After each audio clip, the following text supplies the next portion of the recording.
Hi, everybody, and welcome to the webinar to provide some information on the Leading with Self-Awareness course. Sure. Right, shall we get started?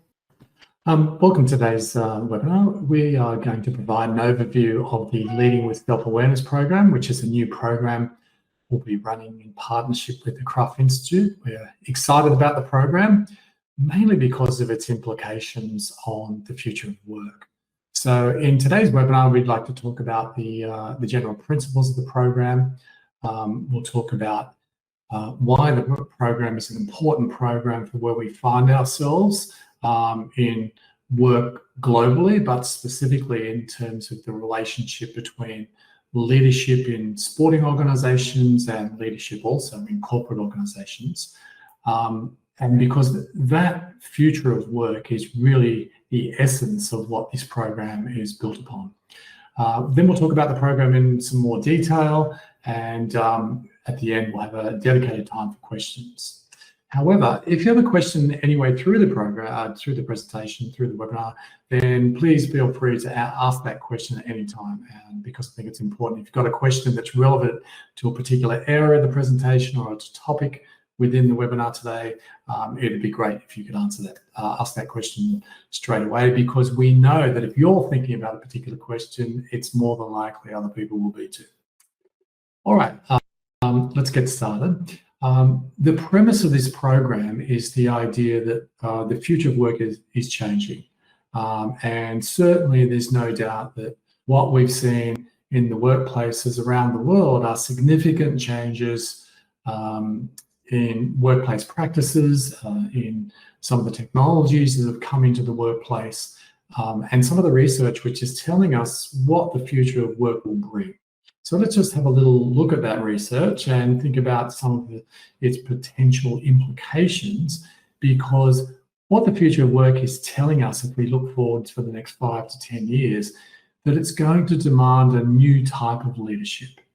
And if you think about the leadership which has been pretty pervasive both in sporting organizations and in corporate organizations around the world, it has been quite structured, in many cases quite hierarchical, and in many cases relying on experts or expert knowledge in order to get work done. And much of the competition around the leadership work has been really built on a hero model of leadership, where the resources, the decision-making, the authority, and often the budgets that go with those authorities are vested in a single individual.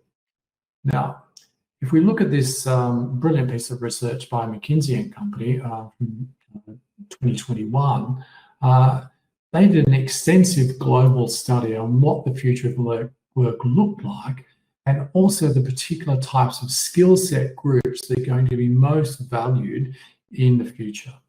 They identified 4 skill set groups, and the way to think about them is simply thinking skills, which relate to the individual and one's capacity for thinking, one's intrapersonal awareness and self-leadership. So in other words, how well do I understand myself, and how well do I understand how others perceive me? Then the interpersonal factors, which are all built upon the relationship I have with others within my ecosystem. And finally, thinking about the technologies that are available to either provide analysis, insight, design, and ultimately connection and systems. So McKinsey's work said, look, these are the skills that are going to be most valued in the future. And I'd just like to draw your attention to a couple of areas, because those thinking skills have always been important in the sense of critical thinking skills. And I don't think anybody would disagree that communication has always been valuable. But again, what we're seeing is the importance because of remote working, working with contractors, working with people across different demographics and age groups and cultures. We're starting to see it's far more important to have these skills of being able to connect with people, being able to really listen for understanding, not waiting to speak, And one of the things that's become very obvious is the importance of agility, mental agility, adaptability, flexibility, and this capacity for lifelong learning. And that's probably one of the major trends that we've seen over the last 10 years is an awareness, a growing awareness of the importance of lifelong learning. This program particularly places a lot of emphasis on self-leadership, and that particular area is something that has pretty much been neglected in the literature around leadership development for the last 20 years. We saw some major improvements with the work of Dan Goldman and the emotional intelligence movement, but when it comes to linking that self-leadership, self-awareness, and self-management directly into a leadership portfolio, it was almost presented as a bolt-on to leadership development work, not as being central to it. So we believe it's particularly important that people actually understand their own values, they understand their own strengths, they understand their own moods and emotions and where those moods and emotions come from, and they also understand their relating style, which is a nice connection into the interpersonal skills. And we also think that it's really important that leaders understand not only their relating style, but also how they respond internally when things aren't going as well as planned. So the idea that we behave differently when things are going well for us, as opposed to when things aren't going well. And then thinking about the role of emotions for all of us, because neuroscience research, particularly in the last 5 years, is telling how for many of us, emotions are socially constructed. So if emotions are socially constructed, then how do we create the right kind of environment that allows people to feel like they can express their emotions in a psychologically safe way? So these thinking skills, agility, and then self-awareness and self-management skills become particularly important to us. And it's also important for us to learn about how others see us as well as how we see and value ourselves. So there's the link again to the interpersonal skills. And for the leader, being able to understand how one is perceived is particularly important, as is having the capacity to develop authentic, real relationships with team and team members that create an environment that inspires followership. I think that's one of the most forgotten things about leadership is about creating an environment that fosters followership. And so the idea of helping create an environment of self-determination, where people are given agency, where they're given from the leader, helping people be better at their work, be better at their understanding of themselves, and be better at understanding how others perceive them, but making that learning possible in a way which isn't threatening, which is authentic, and feels like it's there for development purposes and not for judgment purposes. So this work of McKinsey is really saying, look, these thinking skills, these self-awareness skills, and these interpersonal relating skills are fundamental for the future of work because the nature of work is going to be changing. And what's going to be valued in the future of work are not these convergent thinking skills or not the IQ thinking skills. It's actually about how we work with others. It's about collaboration. It's about building relationships with people. And it's those building relationships with others is built on the capacity to be authentic, to develop social capital, to develop a sense of social identity, which is that sense of awareness. And we believe that the foundation of those particular skills brings out the best in people, but it does rely on us having a really strong self-awareness and self-relating skills. So what that requires is some real shifts, a shift in mindset from, perhaps managing process to where we're focused on managing process to get outcomes, to creating an environment which enables other people's success. So it's not so much about the leader, it's more about what can the leader do for others to enable them to be successful. It's moving from a culture of seeing peers as competitors to peers as collaborators. It's the idea that motivation doesn't come from extrinsic rewards. It actually comes from creating an environment where people feel like they are able to give their best because they're given agency, they're given the right skills, and there's a higher purpose which involves other people who matter to these individuals. And then, of course, the behavior needs to shift, and it's shifting in behavior from one of control and power and fear, in other words, a hierarchical model, into much more around providing a sense of inspiration and innovation through giving people freedom, agency, and then leaders who role model being humble and curious and really try and develop that sense of social identity and social connection and therefore social capital. And these are major shifts that are going on in the workplace for organizations who really want to manage and lead for the future. So in our view, and particularly for the design of this program, effective leadership at any level really must begin with this idea of being able to lead oneself. And that's the core of how this program is built. Now, Alison's just going to talk you through some of the design features of the program. Thanks, Steve. So yeah, I'm thinking about where the world of work is going, why as leaders we're going to need to be equipped to manage ourselves, role model some of the skills that we saw are going to be for the future of the workforce.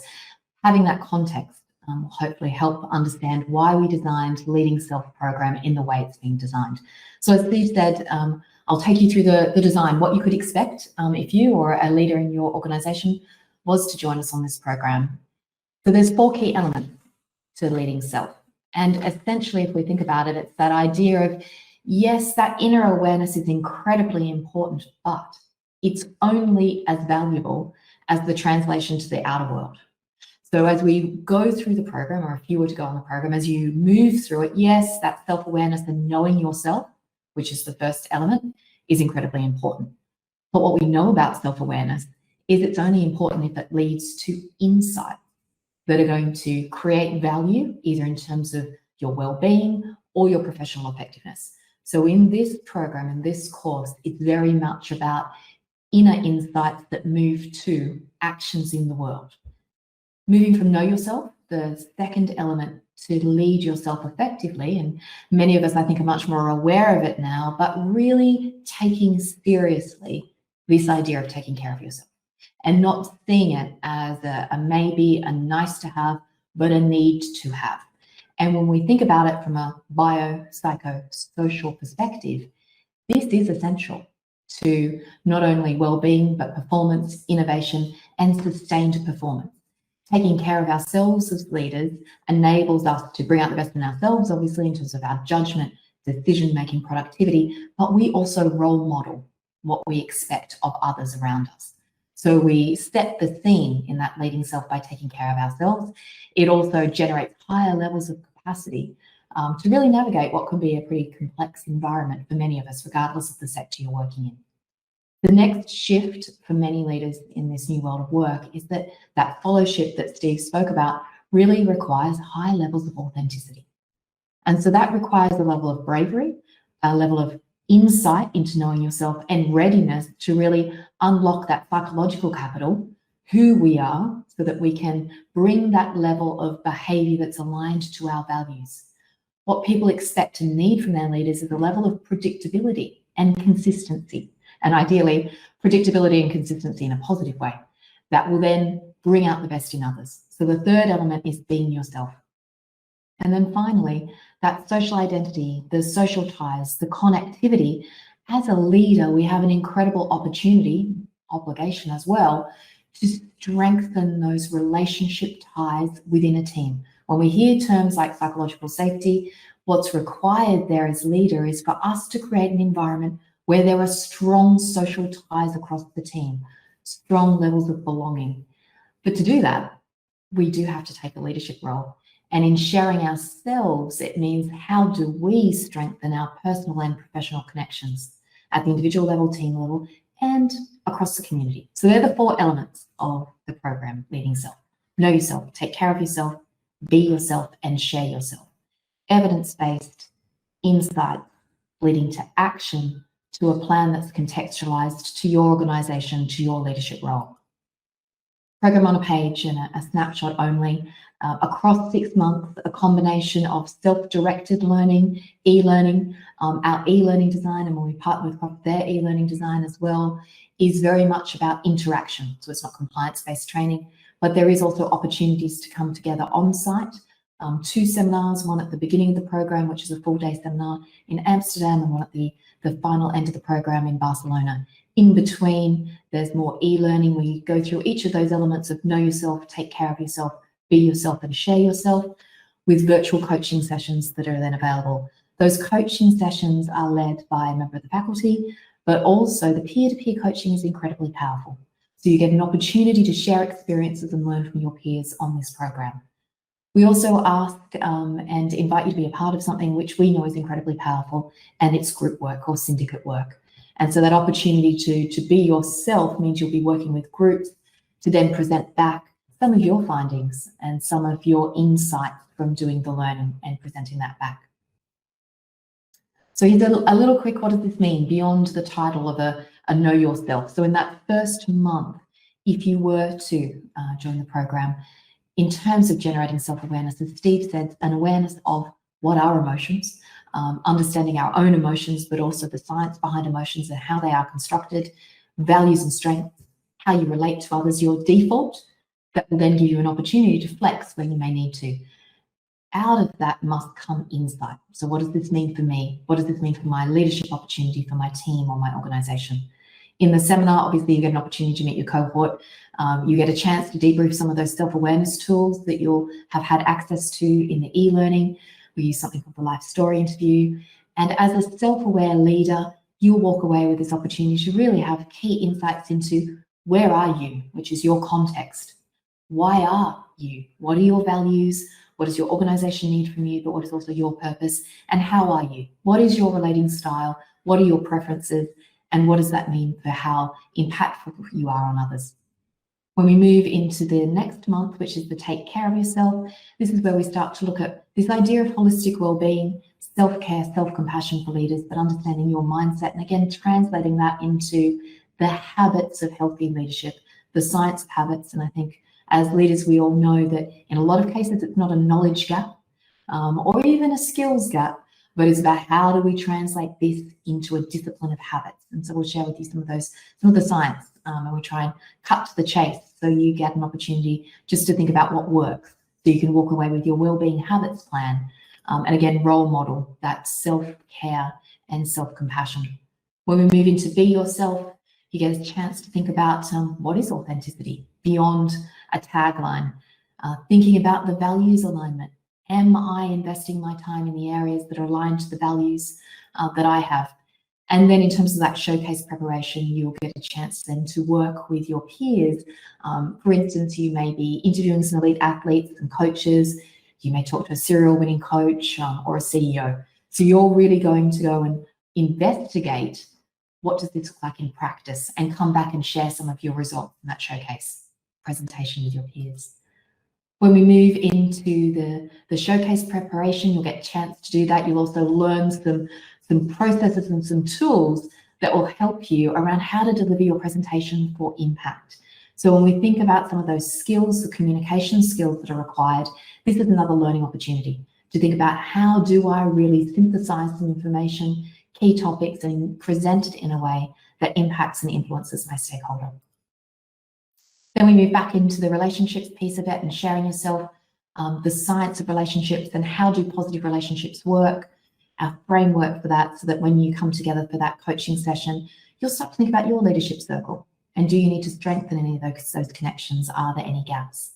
And then finally, we close out with your blueprint. We don't want to have clones of leaders. We want self-aware leaders who have got the evidence behind them, the belief behind them, and the tools behind them, but we want to hear from you. What is the blueprint that you're taking forward so that you can move from intent into action and really think about what's that leadership footprint or that impact that you'd like to make? That's the program. In terms of the design, the tools that you have access to values and strength, a recipe for resilience, and what does resilience really mean, authentic leadership, leadership circle mapping. We use a number of different tools and processes that you'd have an opportunity to share throughout the program. And you get to take away some things with you. So the Self-Aware Leaders Toolkit, but what we also know is that intent to action, we also build in some accountability checks so that there's a greater chance that the great learning, the great goals that you set and the habits and the plans you have become a reality. And that learning partner check-in and building a community of other leaders and other peers who've gone a similar journey to you so that you can have that check-in point as well. And I think what we've learned, particularly over the last 20 years, is how fundamental this idea of leading oneself is to leaders' capacity to create the environments that allow people to bring out their best. And if we assume the future of work is going to play out like the McKinsey and other studies suggest it will, then this leading self really is a source of competitive advantage. Because in the future, when you sit in front of an interview panel or someone who's recruiting for a leadership role, they're going to make some assumptions about your technical competence. In fact, your technical competence and your achievements to date are really entry ticket for getting an opportunity for future leadership. But what is really going to turn the dial in your favor is the fact that you will be able to articulate exactly what it is that you've invested in terms of your leadership capacity that makes that person who's interviewing you understand that you really do understand yourself and that you really do understand the foundation of modern leadership practices and how that you can apply these principles in your leadership practice, because leadership is a practice. Yes, leadership can be learned, but we believe some of the most important lessons aren't looking out, but actually they're looking in. At that point, we'd probably like to open up some questions. Sorry, I'm going to hand over to Marianne. Who's going to talk about some of the admission requirements and a bit about the entry to the program. Thank you, Steve and Alison. So let's have a look at the practical side of the program. As Steve and Alison said, this program will take 6 months. It will start in February 24 and end in August 24. It's a blended modality, so you have the e-learning part and you have the on-campus part on the Johan Cruyff Institute in Amsterdam and in Barcelona.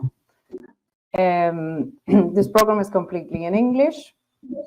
And then if we have a look at the admission requirements, to join this program, you need to meet at least one of the following requirements, which is to have at least a diploma level or 3 years of experience leading others in a sports setting or in other leadership role.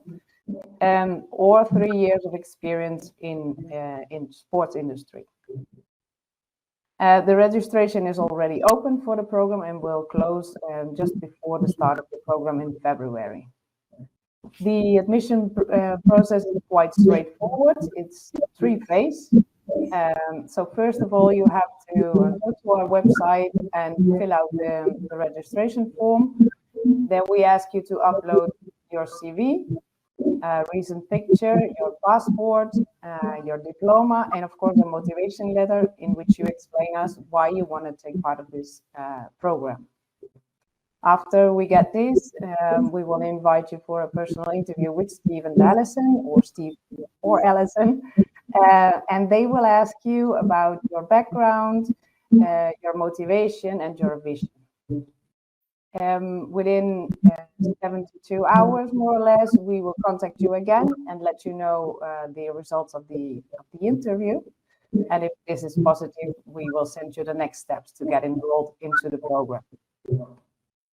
The price of the program is 500 euros reservation fee and 6,000 euros tuition fee, which you can pay in 2 installments. You can pay by credit card or you can pay by bank transfers. There are some special conditions for alumni and for members of our partner organizations, which you can request by email. And that's more or less the practical information. I don't know if there are any questions.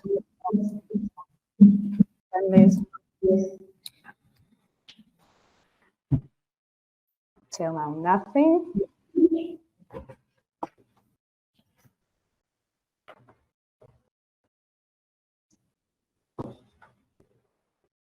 No, I think there are no questions. Everything very clear. Thank you. No pressure today. Fantastic. Well, thank you very much, Marianne. It's a very exciting partnership with Cruyff, and we're very excited to be able to share the Leading with Self-Awareness program across Europe as well. So thank you for your time.